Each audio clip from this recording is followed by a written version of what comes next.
Okay, the House Committee on Special Purpose Districts will come to order. Would the clerk please call the roll? Murphy. Here. Perez. Here. Bell. Here. Cortez. Cosper.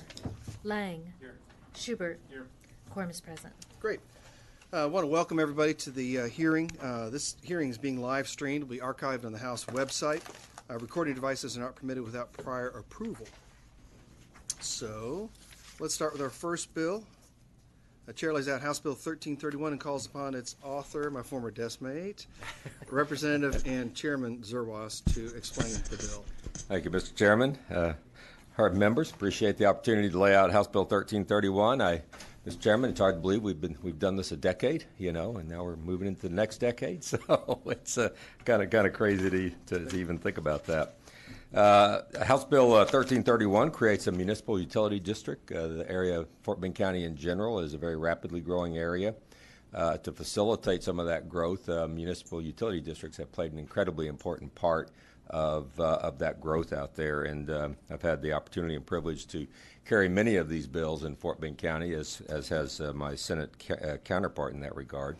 This would be Utility District 224 to provide water, wastewater drainage, recreational, and road improvements for this particular tract of land.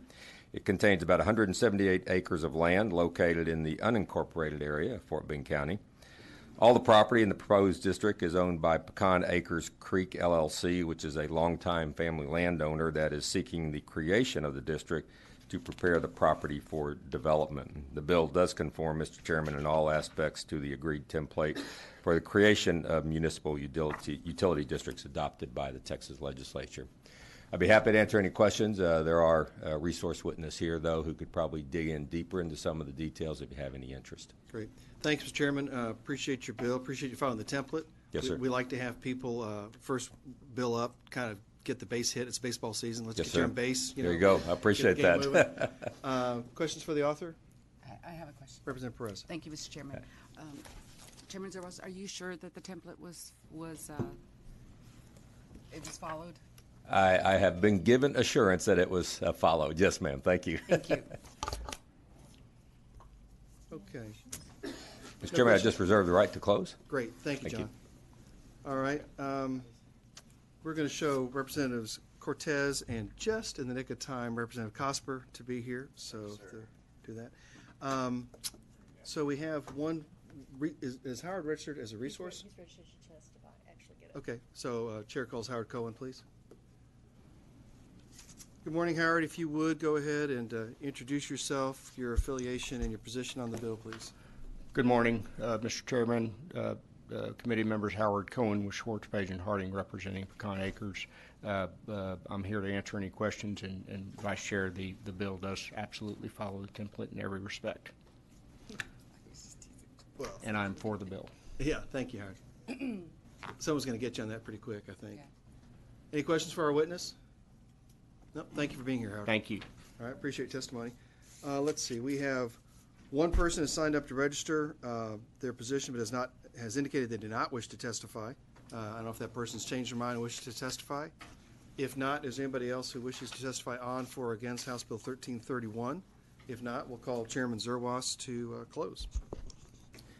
Thank you, Mr. Chairman, and appreciate your favorable consideration of this bill, and be happy to answer any questions. Otherwise, I close.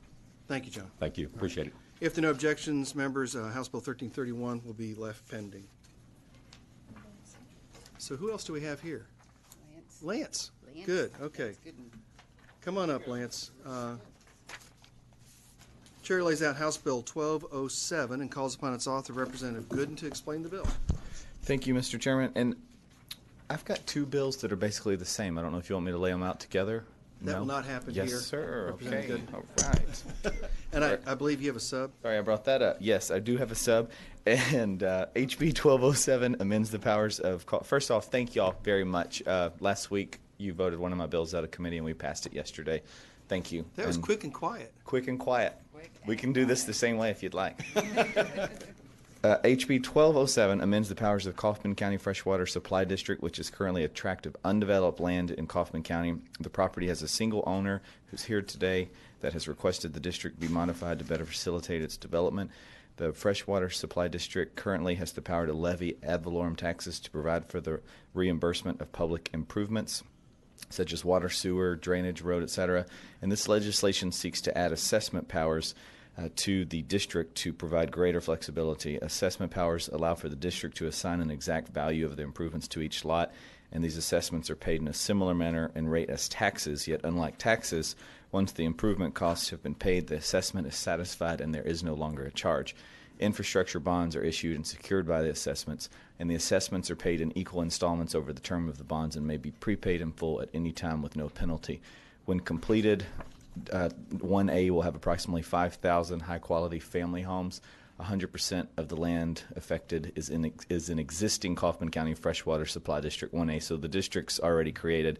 And the committee substitute that I have for the bill contains revisions made to accommodate requests by the City of Forney, and the revisions restrict ad valorem tax authority for use only when financing joint road and utility projects with other districts.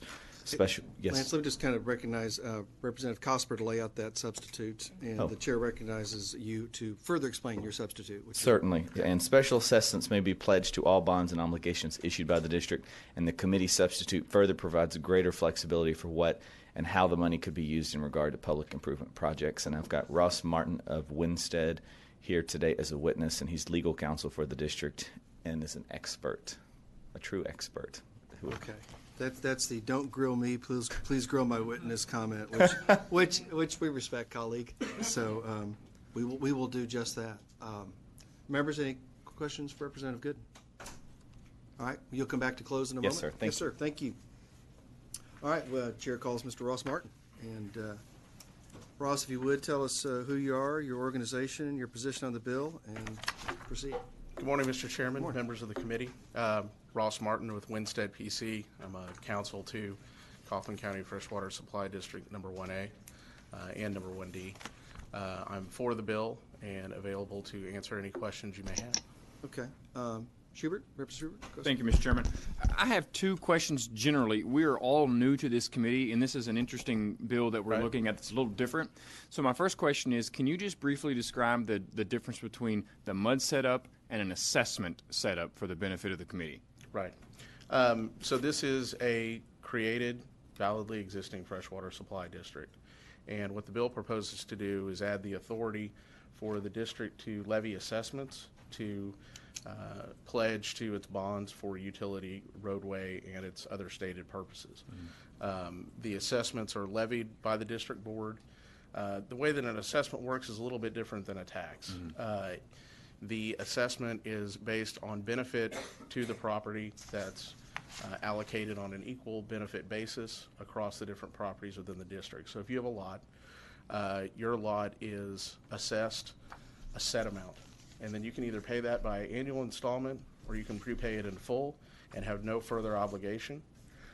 So it's set up a little bit different than an ongoing continuing direct ad valorem tax. So once the assessment's paid off, whether you do that annually or all at once, there's no other assessment or tax, if you will, owed on that piece of property. Right. Okay. Right. And the second question is, to help you for those improvements. There For may the be other improvements, taxes owed. Yeah. so the second question I have, because this asks for what we call division of powers. Explain that to the committee a little bit as well. Once again, we're all new to this committee, so that's a really interesting concept. I would like everybody to understand what division of powers means in a district of this kind. Right, and it's division of the property within the district. So the bill allows for, which under 53029 of the Water Code, this district technically has this power right now, but the procedure is more specifically enumerated in the bill. And what it does is it gives the power, the district, because the districts are very large pieces of land, it gives the district the power to divide within its boundaries. It can't add land and then divide it off without consent of the city, but the way it's set up right now is it can divide within the district. So each district could create sub-districts if it so chose. And as far as I understand it, you would divide that and maybe develop one area of the property and then do another division and develop a separate area later in the future sometimes, and gives you the flexibility to not have to develop the whole property at once, just pieces if that's how you choose. Right. Is that correct? Correct. Okay. Like I said, we're all new to the committee. These are Right. these are interesting ideas that haven't been really before this committee yet, so I appreciate you informing us a little bit about that. Absolutely. Thank you. Mr. Martin, I have a couple questions for you, if I may. I'm going to talk specifically to sections of the bill. Do you have it in front of you, or you feel pretty comfortable with it? I feel pretty comfortable Okay, with it, great. yes. So this is a section where it talks about exemption from certain supervision and approval requirements. It's section 6916053 of the bill. It says the district may reimburse expenditures, blah, blah, blah, but without the approval required by section 257.003C of the Transportation Code. And then there's also one to say they don't want to have the approval required under another section of the Water Code. What is that about? Well, what it's about is, under that section of the Transportation Code, we would need the approval of the Commissioners Court to utilize that power. Traditionally, that power has not been utilized for water districts. When you use 257 Transportation Code and a water district issues road bonds, Right. You normally don't have the approval of the Commissioners Court because the district is its own political subdivision. So that's what that provision is about, and I'll note that that was provided to the county and the city. Okay, and so the county is going to accept these roads as part of their road log kind of thing eventually? No, the county will have no responsibility for the roads. The roads are going to be constructed, financed, and maintained by the district. Great question. Great answer. Thank you. I have another question. Okay, and this regards the exemption for residential property from assessments. And, of course, this bill says that does not apply to us because we're going to assess these people. Right. And which is fine. Are those assessments disclosed at the contract point of business and or closing of a home, just like the MUD taxes would be? Yes, they would be. Under Chapter 5 requirement? of the Property Code, it's required Great. to disclose those assessments. The form is generally in the vein of a public improvement district, but we utilize that assessment form that's in the statute. It's fine. And Mr. Martin, when I'm asking these questions, so make sure we're on the record that, there's notification giving to owners, just like a MUD. We're a little more familiar with the MUDs. Right. And so I think it's Understood. important when we apply a management district to a residential environment that we don't throw certain things out that are important. And then the bonds, if they do bonds that are payable by ad valorem taxes, those require a vote. Yes. But they can do bonds from other revenues without a vote. Yes, assessments do not require a vote, but we would utilize the procedures in Chapter 372 of the Local Government Code, which provide for published notice and mailed notice and hearing. So each owner would get a notice? Yes, they would be mailed a notice. Terrific. And I kind of know some of these things, but I want you to Right. be on record. So we talk about these things. We don't want people to think we're just, letting folks get run over by some Good. shadow government, as we've heard, right? I don't So- like dealing with folks that feel like they've been run over, so Yeah. it's in all of our best interest. And then I had another question on the bonds. Okay, so the assessments, you say, are for the period of the amortization of the improvements that generated the debt in the first place. How do you sell bonds with a term like that? I'm kind of curious on the financing. So, I've made certain improvements. I'm going to charge you for a number of years. My bond cycle has to be, the same cycle as that. So, Right. When you issue the bonds, you levy the assessments. You levy the total amount of assessments. And then the bondholders realize that you're probably going to collect most of it through annual installments. However, there's a mechanism in the bonds that allows for an extraordinary mandatory redemption in the case of prepayment. So if you have multiple landowners that decide, let's say I owe $15,000 on a lot, I'm going to write a check, I'm going to be done with my assessment. Then you can take that money, mandatorily redeem the bonds with no penalty, and that's just part of the bond transaction and an understanding with the bondholders. if Mary Ann and I are next door neighbors, and I got a bonus at work or something, and I want to pay off my assessment debt on my house. Right. Mary Ann says, "Oh, my husband and I, we're financing it for many, many years." Can we do different things? Yes. Yes, you can Wow. you can prepay it in full. You could partially prepay it if you want to pay half of it. It would just be noted in the assessment roll for the district, which has every parcel's assessment that remains outstanding, and then the annual installment for that year. And it'll be updated annually and come before the board. And to be the considered. cost of funds associated with that, is it just whatever the debt service is on the financing? I mean, It's the like- debt service on the financing plus any administrative costs of Right. the district related Right. to that. Okay. So I can arbitrage your little bond program. Right. Okay. Interesting. All right. And then I had one other question for you, if I may, and this goes back to the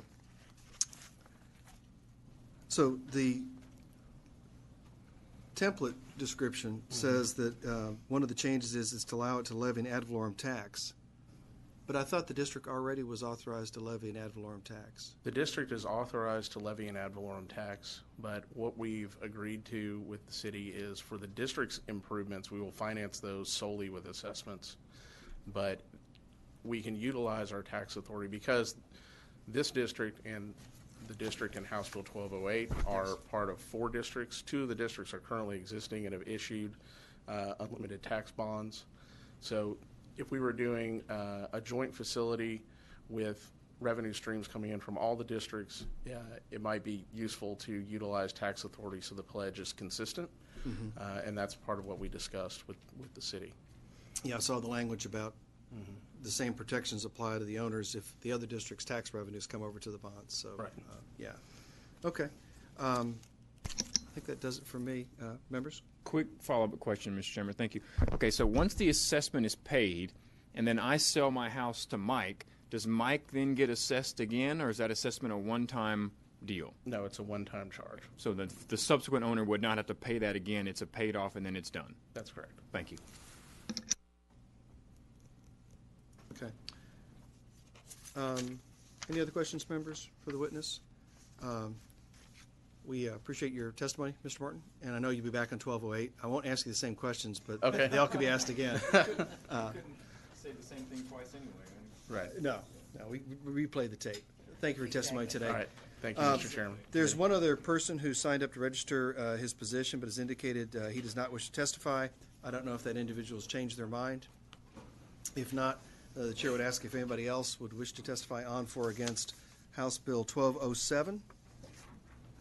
Then we will ask Representative Gooden to come and close on his bill. Thank you, members, and I close. The substitute, okay. Members, the substitute is withdrawn and House Bill 1207 is left pending. Don't go away. We now Okay. call upon Representative Gooden to explain House Bill 1208. House Bill 1208 is the exact same bill I just laid out, and I wish we could have just filed one, but we couldn't. So it addresses Kaufman County Freshwater Supply District 1D. The last bill was 1A. So the terms are the same. Would you like me to say the same thing, or what? I think we can just stipulate what's in the record. But my question for you, Lance, is why couldn't you file one? Are they not contiguous? That would actually be a question that I don't remember the answer to, Okay, because that's fine. I asked that question. I'm sure there's a good and reason. There right? was a good reason, and I just want to be honest and say I don't recall what that reason was. But That's a great way to I stay out of trouble. I so. had that same question. And, All right, we'll ask, I think, Mr. Martin. and can I come think back it's and- fun that and you he'll have get a some new different question questions. this Yeah, time, it's so. great to mix it up a little bit. All right. Thank you. Okay, and of course, we have already, we want to make sure that we recognize Representative Bell to offer the substitute, and so we'll get that in front of us. He's already explained it. Yep, and so, Mr. Martin, we have you registered for this bill as well, so we'll ask you to come up, and you really do have to reintroduce yourself and your position on the bill and all that stuff. Hi, Ross Martin with Winstead PC. I am counsel to Kaufman County Freshwater Supply District number 1D and are for the bill and available to answer any questions. So the question du jour this time, why two bills, why not one bill? Any Well, particular reason?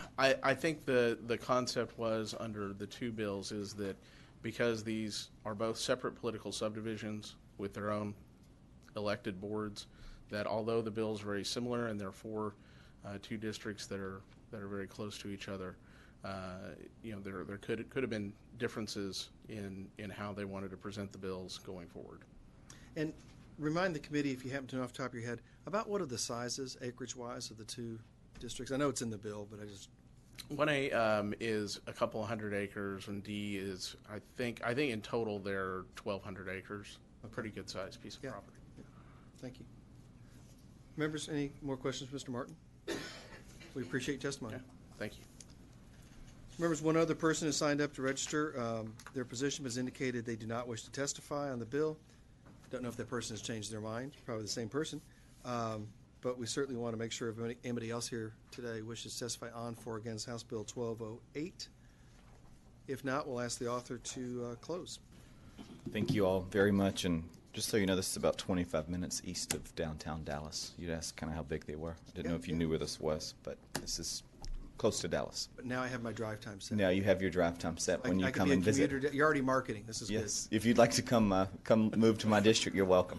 Or maybe a second home. good. Yeah, there you go. Yes. Thank you, and I close. Thank you very much. Members, if there's no objection, the substitute for House Bill 1208 is withdrawn and left pending. Thank you. Oh, he's here. Good, good. Okay. The chair lays out House Bill 1455 and calls upon its author, Representative Bohac, to explain the bill. Good morning, Dwayne. Greetings, committee. Greetings, Mr. Chairman.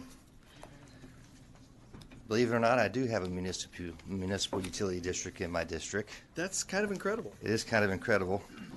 House Bill 1455 creates the Harris County Municipal Utility District number 552, containing approximately 151 acres of land in Harris County on the site of a former golf course no longer in operation, so that a mixed-use residential and commercial development can be undertaken on the property.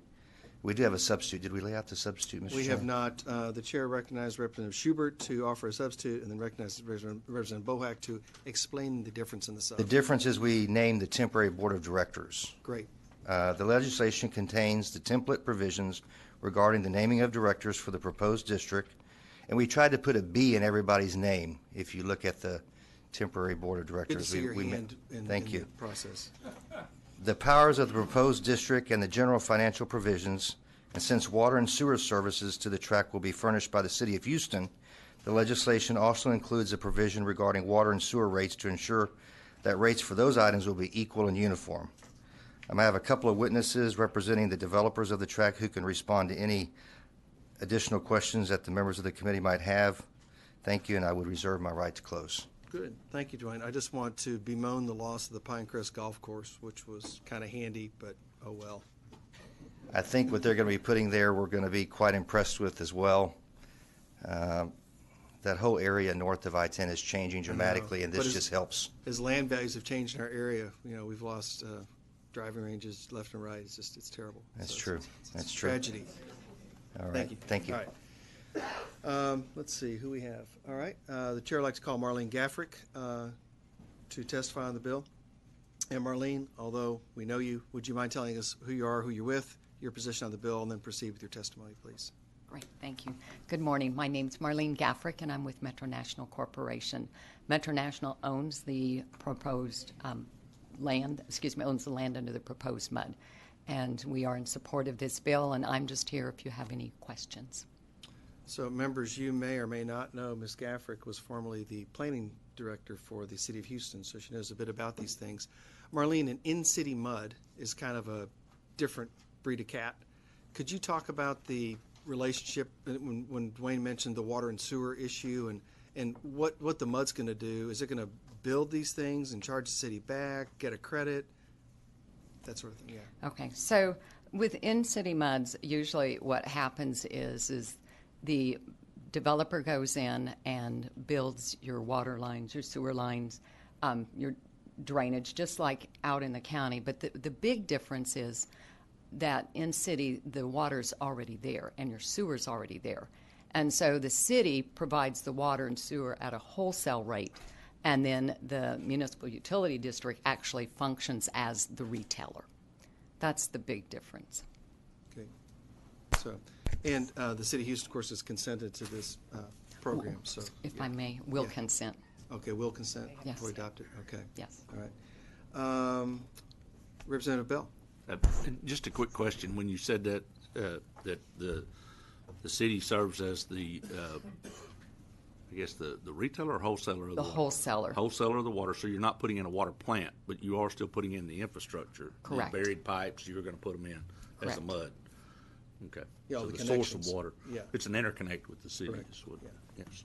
So, Yeah, the property's completely surrounded by the city. Yeah, I mean, thank you. Yeah, so, yeah, it's in it. So, otherwise, the city would have to expend lots of money to develop property, which it doesn't have. So, okay. No other questions for the witness? Marlene, we thank you very much for your testimony today. Okay. Do we have anybody else? Yeah, Chair would like to call David Jordan, please. And David, if you would introduce yourself and give us your position on the bill, please. Sure. Thank you, Mr. Chairman, members of the committee. My name is David Jordan, Senior Vice President of Meritage Homes. Meritage is a residential developer of the Pine Crest portion of the property. Brought an exhibit here for you. Okay, terrific. Mr. Thank you. Chairman. We support the bill and here to answer any questions you may have. It looks like the driving range might still be available. Well, it will be developed in phases, but the driving range will go pretty quickly. Yeah. No, thank you, Dave, for your testimony. No questions for Mr. Jordan? Appreciate you being here today, making the drive in. Thank you. One additional person has signed up to register their position, but has indicated they do not wish to testify on the bill. I don't know if that person has changed their mind, wishes to testify. If not, is there anyone else who wishes to testify on for or against House Bill 1455?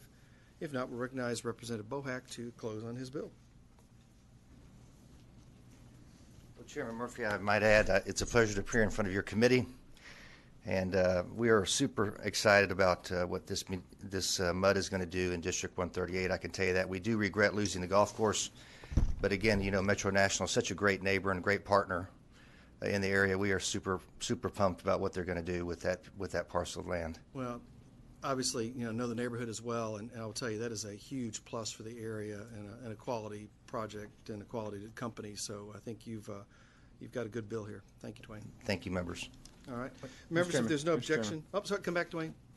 I think Representative Schubert mentioned earlier. One quick follow-up question. We mentioned this was an old golf course and that Chairman Murphy has played there. Does he have a worse slice or hook when he plays golf?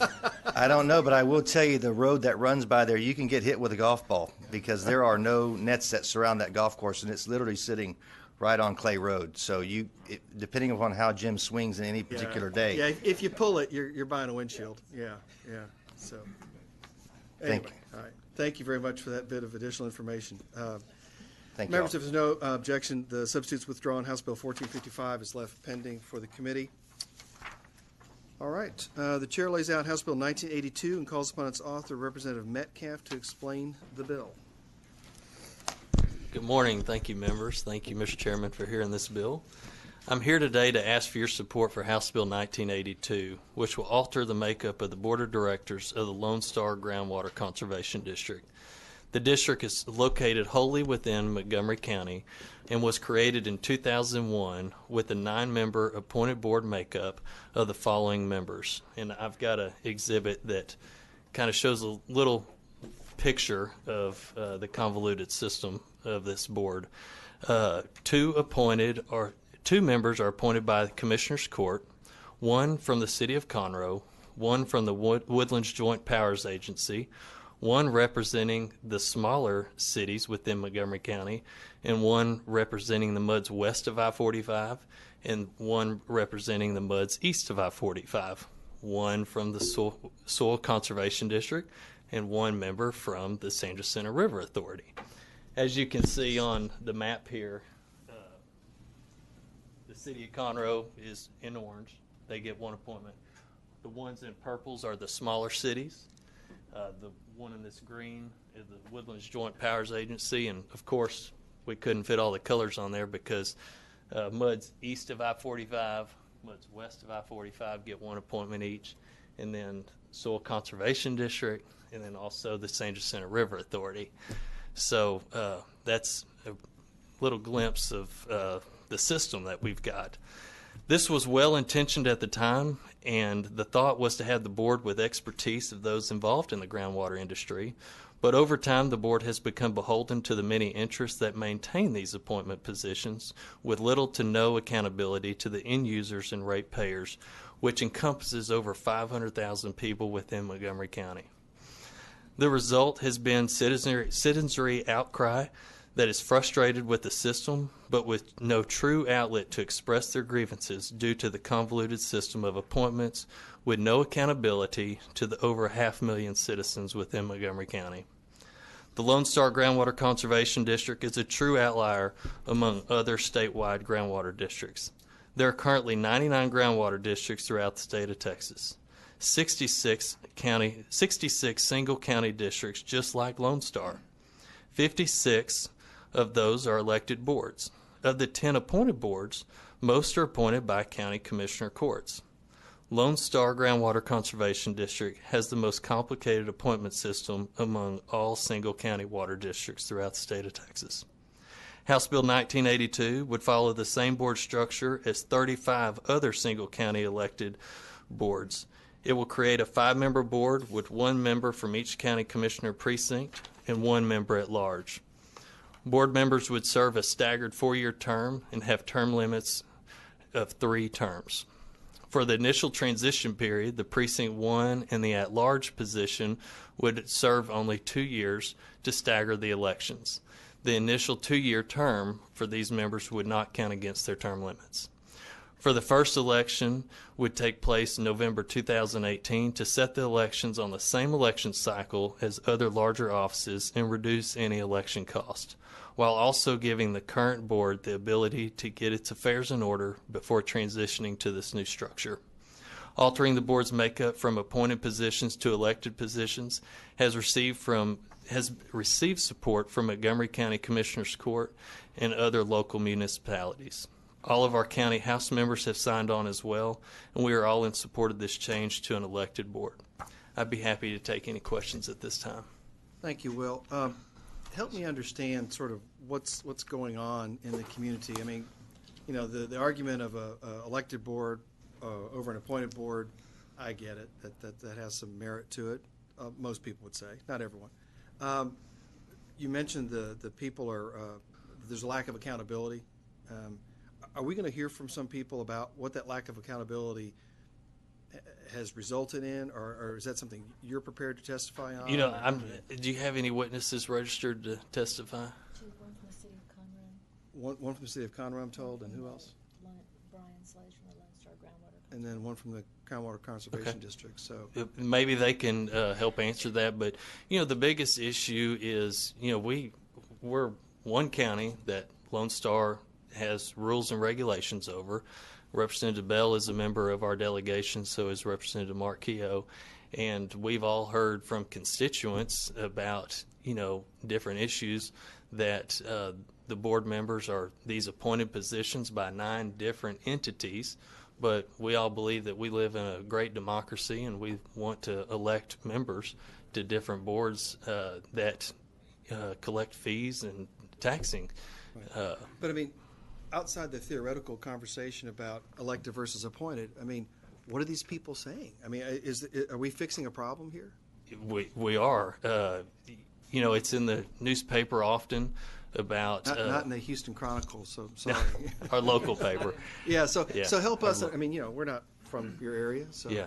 So basically, there's just some disagreements on things that have been going on, and citizens have tried to talk to the board members, and you know, you do have some board members that are listening, and then the big issue has been, you know, what's happened is the special interests have a seat at the table, and they're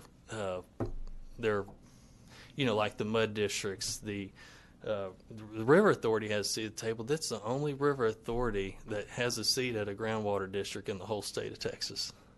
Well, the River Authority is also a vendor, if you will, to the district, correct? That's correct. Did they recuse on the decision to buy that water? I do not have that information at this time. Members, I don't know if you read that, but I kind of pumped the brakes on that one. That was an interesting concept. So, yeah. All right, well, maybe the other witness will help us. If not, maybe in your close you can address some of that. So, thank you, Mr. Chairman. I'm sorry. Oh, don't go away. Go ahead. Who did I miss? Philip, I'm sorry, I missed you. Okay. Representative Cortez. Hi, Mr. Cortez. Well, good morning. How are you, morning. sir? And I wanted to just say thanks for bringing this bill forward. I appreciate the fact that you're transitioning and possibly transitioning over to an elected board. I think it brings more transparency and more accountability, and that's something I think me and a couple of other members have talked about before in dealing with some of these special purpose districts. Most definitely. Appreciate that. Well, thank you very much. All right, appreciate sir. Thank you. Thank you. Other questions? Representative Bell. Well, just thank you for bringing the bill. Certainly to kind of just offer a little bit of perspective. I think when you look at the Lone Star Groundwater Conservation District and the challenges that the constituency has, part of that comes from the fact that that as they've laid out guidelines and rules, they've not necessarily even reacted to the influences from within that board. And so the citizenry feels like, I believe, that an elected board offers a much more responsible board in terms of balancing between the obligations of having the Lone Star Groundwater Conservation accomplish its statutory purpose and still being responsible to the constituency that it is underlying.